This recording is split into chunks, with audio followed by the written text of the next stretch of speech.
Una denuncia fatta agli utenti e a quelli che vanno al supermercato, che sono quasi tutti, penso, che stiano attenti quando hanno caricato la spesa, che almeno uno resti lì e l'altro va a portare giù il carrello.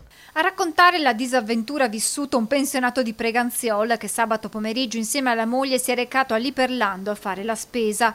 Una volta terminato, mentre lei si reca in un negozio vicino, lui si occupa di caricare le borse nel bagagliaio dell'auto. Il tempo di andare a riporre il carrello e la coppia sale in macchina per rientrare a casa. Appena arrivati a casa abbiamo detto adesso scarichiamo la spesa e portiamo dentro.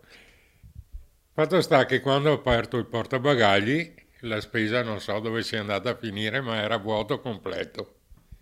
Il che, un attimo di stupore, mi sono sentito stupido perché mi hanno fregato dietro gli occhi praticamente. Passato lo shock iniziale, i due capiscono di essere stati derubati. Un colpo messo a segno in pochi secondi, marito e moglie ricostruiscono quanto potrebbe essere accaduto. Quando io stavo scaricando e ha parcheggiato a fianco a me una macchina, è scesa una signora, si è appoggiata allo sportello e guardava intorno, senza andare verso i carrelli e prenderne uno per andare a fare la spesa. Cioè, molto strano. La coppia però non sarebbe la prima vittima di episodi simili. Non è il primo caso, accade in altri supermercati. E sembra che non sia sufficiente nemmeno chiudere l'auto con il telecomando perché ci sarebbero degli apparecchi in grado di interferire con le frequenze. I due coniugi hanno raccontato l'accaduto anche sui social perché, spiegano, si presti maggiore attenzione. Ma io mi metto nei panni anche di quelle persone che non arrivano alla fine del mese, in più gli rubano la spesa